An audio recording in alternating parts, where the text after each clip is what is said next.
புதுக்கோட்டை மாவட்டத்திற்கு அதி கனமழைக்கான எச்சரிக்கை விடுக்கப்பட்டுள்ள நிலையில் அறந்தாங்கியில் தேசிய பேரிடர் மீட்புக் குழுவினர் முகாமிட்டிருக்கிறார்கள்.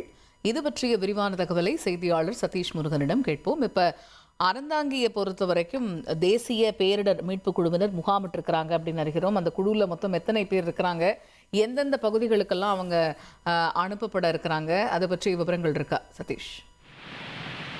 நிச்சயமாக இந்த வங்கக்கடலில் உருவாகி இருக்கக்கூடிய இந்த டிட்வா புயல் காரணமாக டெல்டா மாவட்டங்களுக்கு நேற்றைய தினமே தேசிய பேரிடர் மீட்பு படையினர் அனுப்பி வைக்கப்பட்டிருந்தனர்.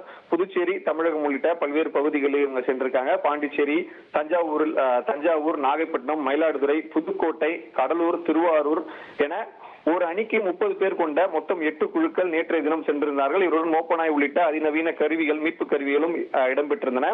இந்த நிலையில தான் பாத்தீங்கன்னா புதுக்கோட்டை அறந்தாங்கி பகுதிக்கு தேசிய பேரிடர் மீட்பு படையினுடைய ஒரு பகுதியை சேர்ந்த ஒரு குழுவினர் சென்றிருக்கிறார்கள். கமாண்டன்ட் தலைமையில சென்றிருக்கக்கூடிய அவர்கள் அந்த பகுதியில் இருக்கக்கூடிய என்டிஆர்எஃப், அதாவது இந்த தேசிய பேரிடர் மீட்பு படையினுடைய கமாண்டன்ட் சைலேந்திர சிங் ரத்தூர் தலைமையில் சென்றிருக்கக்கூடிய அவர்கள் அறந்தாங்கி தாசில்தார் கருப்பையா தலைமையில இந்த மீட்பு படையினர் எவ்வாறு இந்த மீட்பு பணிகள் செய்ய வேண்டும், அதே போன்று எந்தெந்த இடங்கள்ல இந்த தீவிரமாக பாதிப்பு ஏற்பட்டிருக்கிறது, என்டிஆர்எஃப் சென்று மீட்பு பணி செய்ய வேண்டிய சூழல் ஏற்பட்டிருக்கக்கூடிய பகுதிகளை ஆய்வு செய்து வருகின்றனர்.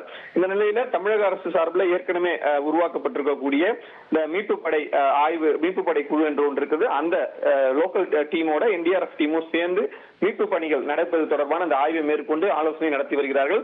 இதற்கு பிறகாக தாசில்தார் வருவாய்த்துறை அதிகாரிகள் தெரிவிக்கக்கூடிய பகுதிக்கு இவர்கள் கூட்டாக சென்று பாதிப்பு அதிகம் இருக்கக்கூடிய பகுதிகளுக்கு நேரடியாக சென்று மீட்பு பணிகள் மற்றும் பல்வேறு நிவாரண பணிகளில் ஈடுபடுவார்கள் என்று எதிர்பார்க்கப்படுகிறது. காயத்ரி, ரைட். இப்ப புதுக்கோட்டை மாவட்டத்தை பொறுத்த வரைக்கும் அதி கனமழைக்கான எச்சரிக்கை விடுக்கப்பட்டிருக்கக்கூடிய நிலையில அறந்தாங்கியில தேசிய பேரிடர் மீட்பு குழுவினர் முகாமிட்டிருக்கிறாங்க. நம்முடைய செய்தியாளர் சதீஷ் சொன்ன மாதிரி எந்தெந்த இடங்களுக்கு தேசிய பேரிடர் மீட்பு குழுவினர் போய் அங்க மீட்பு பணியில ஈடுபடணும் அப்படிங்கிற அந்த இடங்கள் ஆய்வு செய்யப்பட்ட பிறகு அந்தந்த குழு பிரிக்கப்பட்டு அந்தந்த இடங்களுக்கு அனுப்பி வைக்கப்படுவார்கள். இது தொடர்பான முதற்கட்ட ஆலோசனை ஒரு பக்கம் நடந்துகிட்டு வருது. ஸோ அறந்தாங்கியை பொறுத்த வரைக்கும் தேசிய பேரிடர் மீட்பு குழுவினர் அந்த பகுதியில் முகாமிட்டிருக்கிறாங்கிறதே தற்பொழுதைய கள தகவலாக இருக்கு.